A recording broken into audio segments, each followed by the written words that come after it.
appreciate the kind of pure sound that you get from this VR motor, which has a really nice noise to it. Now, opening up the trunk area, you can see there's a little button here right underneath the Nissan logo.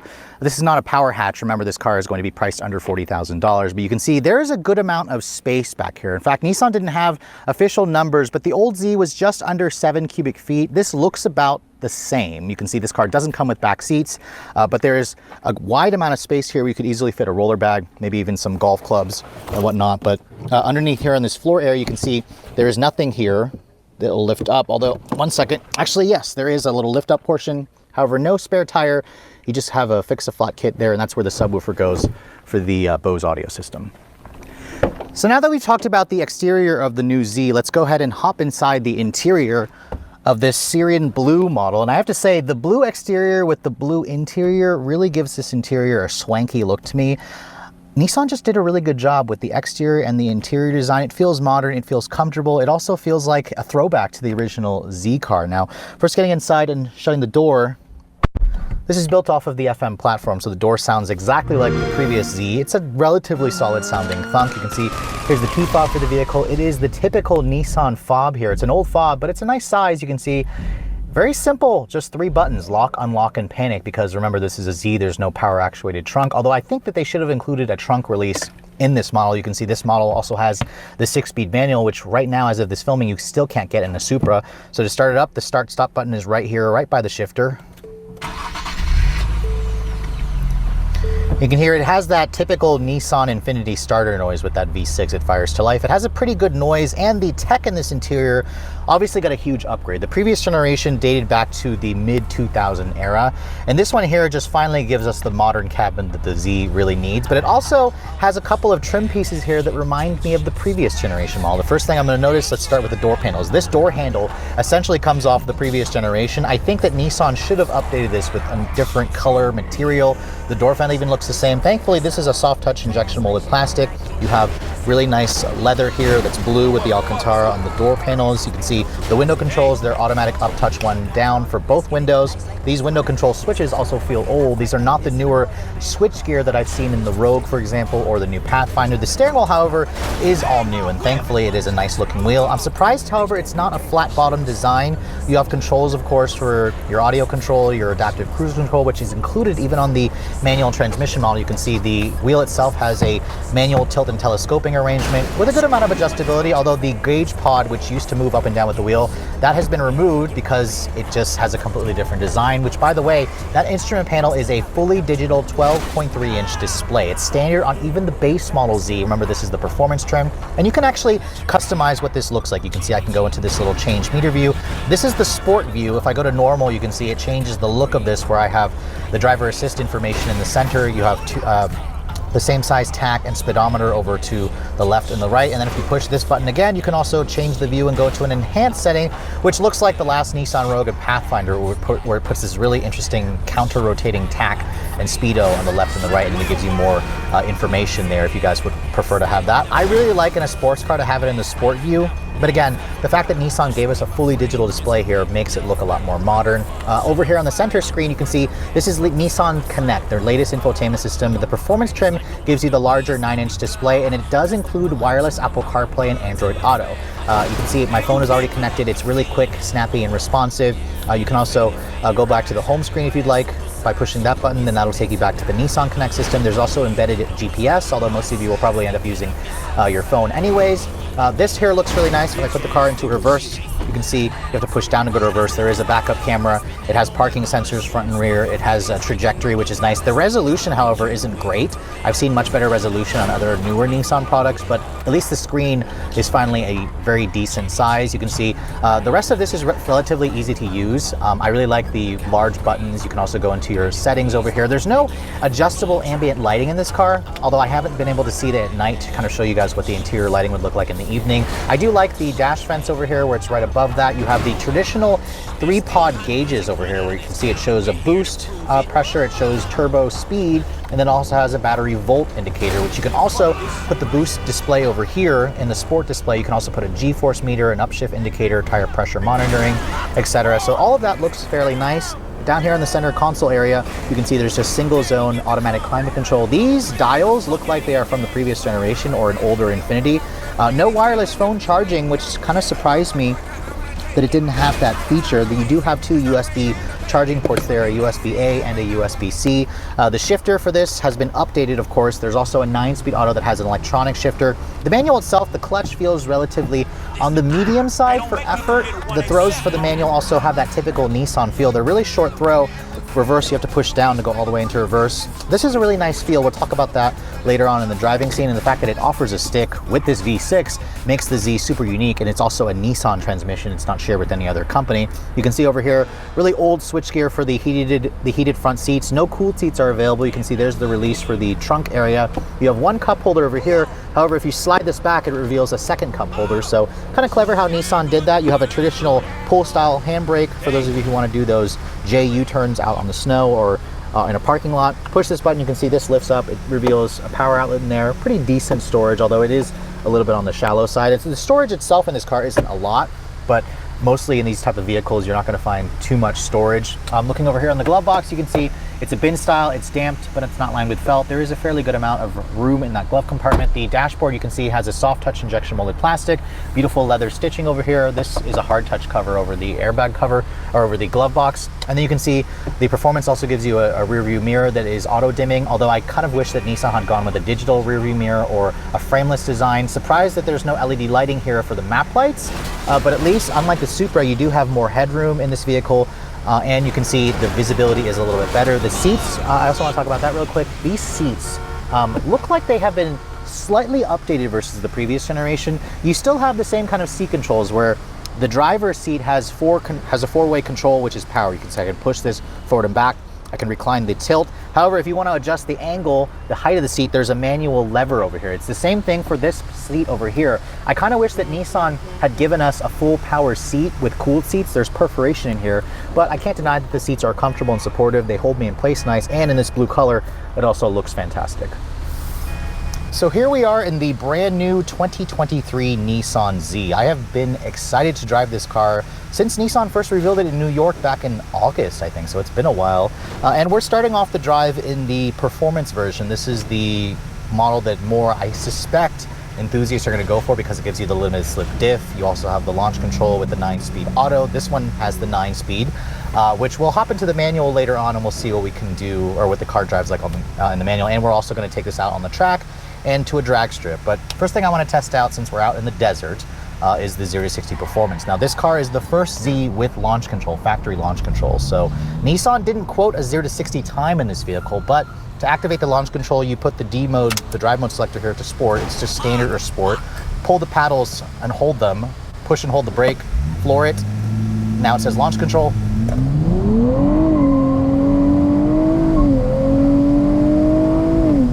Wow, 4.12 seconds. That's, and we've got Rob's fat ass in the car adding extra weight, but 4.12 is actually pretty good. This 9-speed is a Nissan design transmission, which means it's built by Jatco, which is Nissan's transmission company. But you know what? They have really programmed this 9-speed to give you some quick shifts. It has really good response. It's got 2 more gears versus the previous generation. And that launch control was pretty effective. I mean, there was a hint of wheel spin, but I'm really happy with 4.1. We'll take it out to the drag strip later and we'll see if we can get a similar or better time, or worse time. We'll see how that goes. But I have to say, out on this road, we're heading out to a lake right now. The Z drives very nicely. This is still built on the FM platform. Nissan says that they've increased the body rigidity by almost 25%. Torsional rigidity is up by 11%. The suspension has been fully redesigned. The brakes on this model come from the Nismo Z, so these are the larger 14-inch with the 4-pot rotors.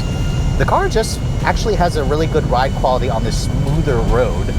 Earlier we were driving it on some choppier pavement, and it reminded me that we're in a low-slung sports car with fat 19-inch wheels. The wheels on this model here, I really like them a lot compared to the 18s that you get on the base Sport Z. But the steering in this vehicle, this is a new electric power steering system. Thankfully, it's not that trash direct adaptive drive or steering system from the Q60. So I'm really happy with the way that the steering feels. It could use a little more feedback. Obviously, the old Z was a little better. You know what, Rob? Let's go ahead and try it one more time, just because we can. Attention aircraft. All right. Airspace is prohibited. Reverse course Launch now. control, build the boost. Nice. 4.03 there. That's pretty quick. That is impressive. I think the last Supra that I tested was right around that time. Remember, this car competes head-on with the Supra. You can also compare it to a Porsche Cayman. But that's a really nice time. I am very impressed with the performance. This 9-speed auto is clearly going to be the faster option. I suspect the manual is going to be almost a second slower. It's going to depend based on how you shift. The launch of that, you have to kind of get the launch right, although the manual does come with a launch control feature where you can adjust the revs. This doesn't actually let you adjust the revs. It settles at around 2,300 RPM, and then you basically just let go of the brake with your foot straight to the floor. It'll do the shifting for you. So very effective. This engine also has a ton of power. I mean, the torque in this motor, 400 horsepower, and that's standard. I mean, that is a crap ton of power for the money. Remember, this car starts at under $40,000, and it's going to put vehicles like the Supra to shame because you have to spend more to get the 6-cylinder Supra. This feels just as powerful as the last Supra that I drove. And if you're coming from something like a Toyota GR86 or the VRZ, the new one, I mean, those are going to just feel like slow economy cars in comparison with how much power this new Z gives you. The engine itself also has a nice noise, or note. The lead engineer was saying that you're supposed to call it engine note, not engine noise. But yes, the lead engineer, Tamura-san, he said that you're supposed to call the engine noise engine note because they tuned it that way. This is not an active exhaust. It's kind of like a performance exhaust where Nissan says on this model, they give it more breathing capabilities where if you're above 4,000 RPM, it kind of bypasses some valves that are actuated by pressure, and it almost gives you like a straight pipe feel. This 9-speed also has paddle shifters, so you can kind of take control of the manual itself. The response of the paddle is fine when you pull it, when you're downshifting. I actually like how quick it is. When you upshift it, it's a little slow. Like I pull the paddle and I have to pull it a second sooner, otherwise it's going to bog as it hits the limiter, but at least it doesn't upshift automatically for me. But the downshift rev matching is nice. Could Nissan have done a dual clutch? Yes, they could, but I think this automatic was a good option because of just how smooth it is, because of the drivability of it. I mean, I just love the way this thing feels with the pull, like the torque. I mean, I had a chance to drive the 370Z before I got into this new one, and this just feels completely different. It's got great steering, it's got a good ride quality, it's got decent visibility, much better versus the Supra, but there are times where I'm looking around, the D-pillar is pretty thick, so you kind of have to get used to that. And this car even comes with a driver assist features like adaptive cruise control, automatic emergency braking, lane keep assist, blind spot monitoring. That's standard even on the manual model, which is fantastic.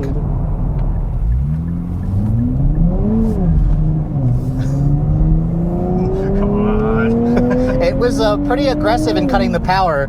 I had the traction control on because I'm still kind of getting used to the dynamics of this car. Nissan clearly has tuned it for more of tail-happy shenanigans, which I expected them to do for a vehicle like this. This car, it doesn't have a drift mode in the drive modes, but it doesn't really need it. All you have to do is turn off the traction control, let the back end step out, just give it maximum throttle. It'll easily let the tail break free. These 275 width tires on Bridgestone Potenza S007s struggle a little for grip. I think this car would be even stickier if you put Pilot Sport 4S's or some of those R-compound race tires. It would definitely give this car more traction, obviously. But I have to say, this Z out on this curvy road out in the desert with the automatic is a surprisingly good option. Nissan says the take rate, they expect it to be a 40-60. They expect 60% to take the automatic. And honestly, if you do take the automatic, don't feel embarrassed. It's a great transmission. It offers good manual control. It offers launch control. It offers 0 to 60 in 4 seconds. And it's quick, but you know what? We're going to take this out on the track.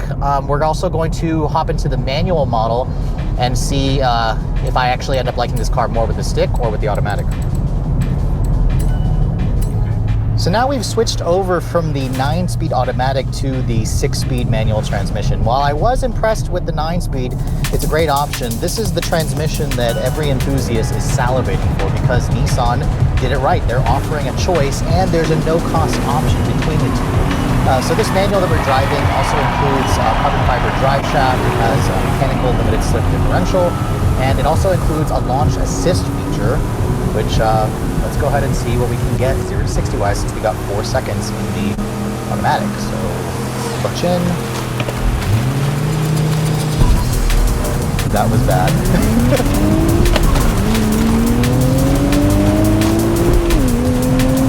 5.75 seconds, but that was horrible. And this car also includes power on shift, so I technically don't need to shift when I'm going from first to second or second and third. So let's go ahead and see what we can do again, because this car obviously I think can do better than that. I don't expect this car to be as fast as the 4 seconds with the automatic, but I'd say this car should be able to break into the 4-second barrier. So let's try it one more time here. Yes. Yes.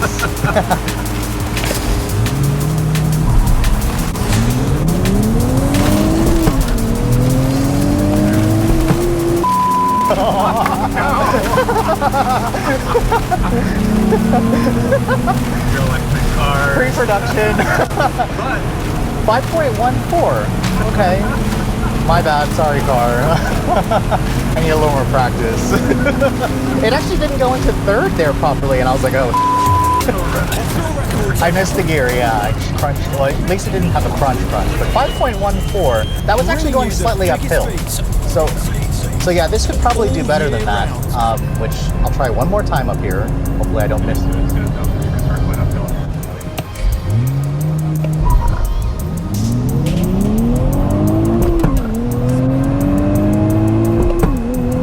5.17. So did it hit 60 before? It did hit 60 in second gear, which is good. It literally got to 61 and then I shifted. So that's not bad. Now obviously the manual is not going to be the faster option, but the no lift shift feature, which they call it power on shift, that's a GM terminology, it does work well.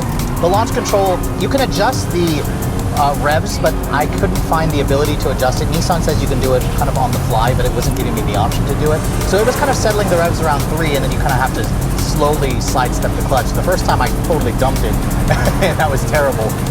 But in terms of just driving the manual out on the road, this is where this car is going to shine as an enthusiast, because you want that control. The manual transmission is very Nissan. It has a lot of vibration coming through the shifter and through the pedals. This VQ motor gets a little rough at the high RPMs. I didn't notice that as much with the automatic.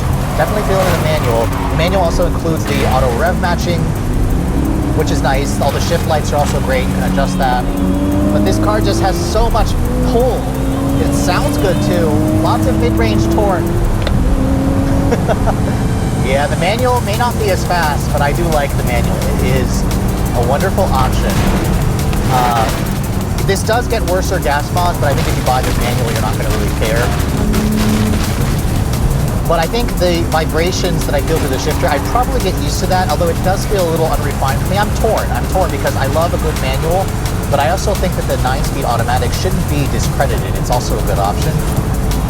So yes, if you want faster performance, go for the automatic, but if you want that more mechanical feel, the visceral feel, obviously go with the manual. And the best thing is Nissan gives you the choice, but you don't have to pay extra for either of them because the car is the same price.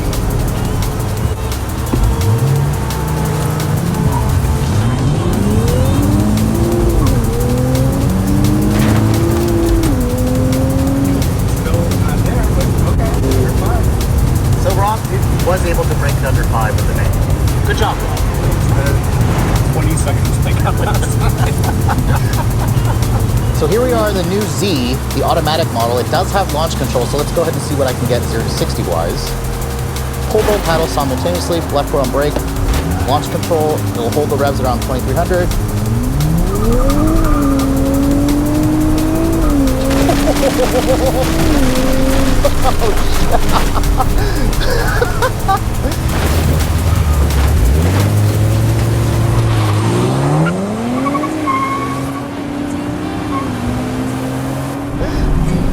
All right, that run I got 4.47 seconds, which that had a lot of wheel spin. The tail definitely liked to step out a little bit.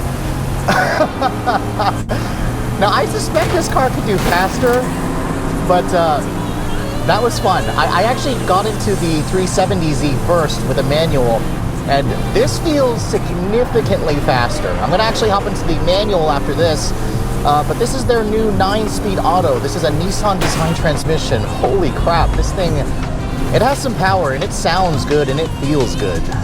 So I got 4.47 seconds in the automatic. That was just one run. I'm gonna see if I can try to do another run later, but now Nissan wanted me to switch into the 6-speed manual. This is the base version of the Z. This is the one that costs under $40,000, just under $40,000. It does have a launch assist mode, but we are missing a limited slip differential. So limited slip differential definitely would help put the power down better, but we're gonna go and see what we can get 0 to 60 wise in this car. Now, again, it's got the 6-speed manual. This is a rear drive vehicle, and I was a little rushed earlier while trying to launch in this, but we'll go ahead and we'll switch the traction control off while I wait for my editor to get to the end of the track, and let's go ahead and try this.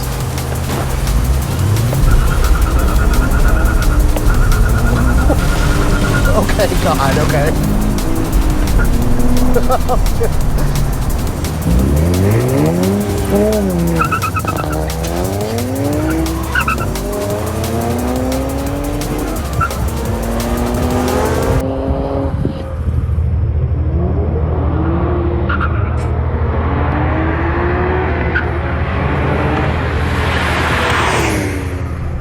Yeah, I'll try another run there. Maybe I'm going to leave the traction control on. 5.8 seconds there, but this car has a lot more power than the base Z, or than the old Z with its naturally aspirated engine. The extra torque definitely gets the chassis a little unsettled in this car, so we'll just leave the traction control on. Thankfully, I'm on this closed track. It definitely likes to get a little squirmy. Because I want to see, this car could definitely do better if I get a better launch. So a brand new Nissan Z sports car doesn't come around very often, and to show us the full capabilities of this vehicle, Nissan has... So a new Z sports car doesn't come around very often. Guess I'll have to wait until he's done talking. Pick back up our eyes here. We're looking hard on the brake down the 3rd gear. I've been in 3rd the whole time. Corner. So a new Z doesn't come around very often, and to show off the performance capabilities of this car, Nissan has brought me out to Las Vegas Motor Speedway We'll rush the brake. on this track to see what the Z is like. I'm in the manual transmission model with the performance package, which means we have that limited slip diff, we have the automatic brake matching, we have the stickier summer tires.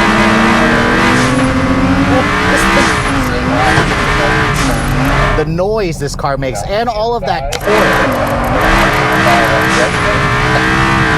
So much torque, so much grip, so much visceral enjoyment. And you also have that power on shift, so I don't even have to lift off on the throttle when I shift gears. And with the run matching, it just makes track driving with a stick a lot easier, which I like. The suspension has a really nice firm feel, nice planted feel. The body rigidity of this car is up by 25%, and you really notice that compared to the previous generation. The back also shows a little bit of rotation there. Just a little bit of understeer there. Don't worry, I got There as well, but you. You can be your own boss when you dash with DoorDash. really great cornering grip. You set your own hours. You can start and stop whenever you want to. There's no minute.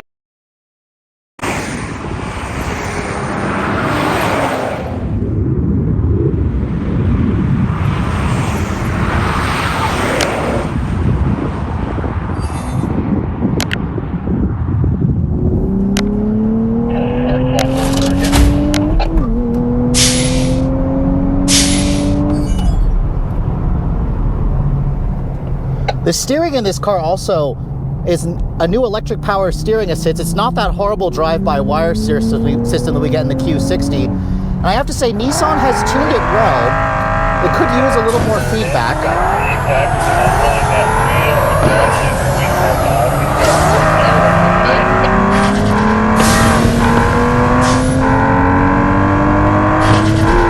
I love that power on shift feature. Got up to 100 there. This thing has so much pull. It's just crazy. Right out of the box though, this thing is track ready. And the Nismo brakes that they put on this car really do a great job of giving you that confident feel that you're looking for out here when you're reaching higher speeds. But I'll give you some, this car doesn't have an active exhaust. I like the noise that this car is making. So yeah, if you're looking for a sports car, if you can daily drive and also take it to the track for stuff like this, the new Z is definitely going to fit that bill quite nicely.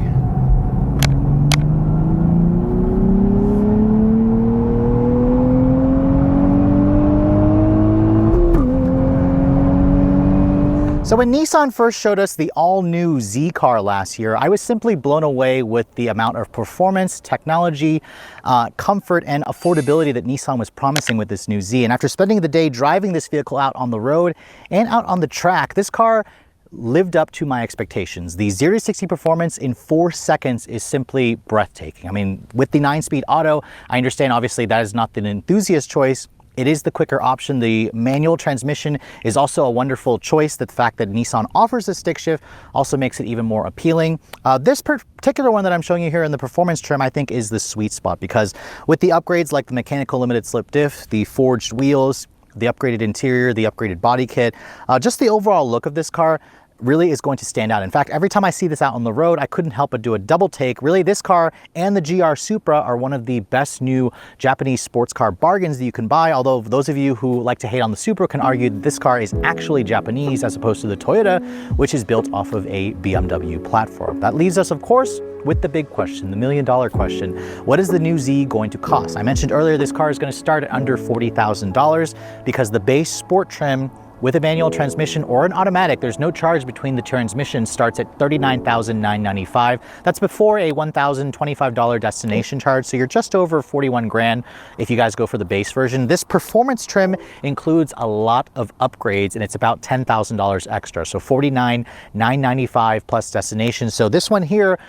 plus extra for this blue color, is probably going to be around $52,000. If you guys want to go for that proto spec model, which looks exactly like the concept that they showed almost 2 years ago, that car is going to be around $53,000. However, it is exclusive. It's the launch model. Nissan will only build 240 of them for the US market. So really low $50,000 range for the performance trim, or under $40,000 if you guys want for the base version. That's kind of a blank slate for enthusiasts, because remember, this car's platform has been around for a long time, but now we have the interior and the tech features and new styling that really brings this up to the 21st century. And it's really great for those of you who are considering a GR Supra. You need to be sure to put this at the top of your list, because if you want the Toyota, it's going to cost you around $52,000 for the 6-cylinder. The 4-cylinder is around $43,000, but the base Z is a huge bargain because you have like 150 more horsepower versus a Supra. And for those of you who are coming from a Toyota 86 or a Subaru BRZ, this is about $10,000 more, but with 400 horsepower and all this additional performance and capabilities, I'd argue that this is the car that a lot of Toyota and Subaru owners of that vehicle may be trading into. And also just keep in mind, Nissan was supposed to be launching this car in the spring. However, due to the supply chain issues, Nissan is now saying this car will be going on sale at your local Nissan dealership by later this summer. Well, with all that said, I hope you guys have enjoyed my full overview on the brand new 2023 Nissan Z. If you're also looking to see the latest cars I'm testing, be sure to follow me on Instagram at redline_reviews. Like us on Facebook, and as always, guys, please keep subscribing to the Redline Reviews YouTube channel for all the latest reviews. Thank you so much for watching. I'll catch you all in the next video.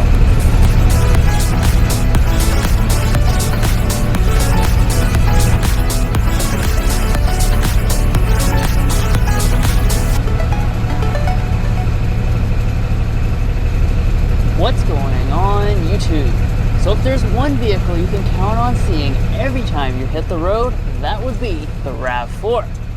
And for the past 7 days, we've had the chance to blend in and live with this RAV4 hybrid, which is packed with utility and efficiency. So should you park this efficient RAV4 in your garage? Let's go ahead and find out.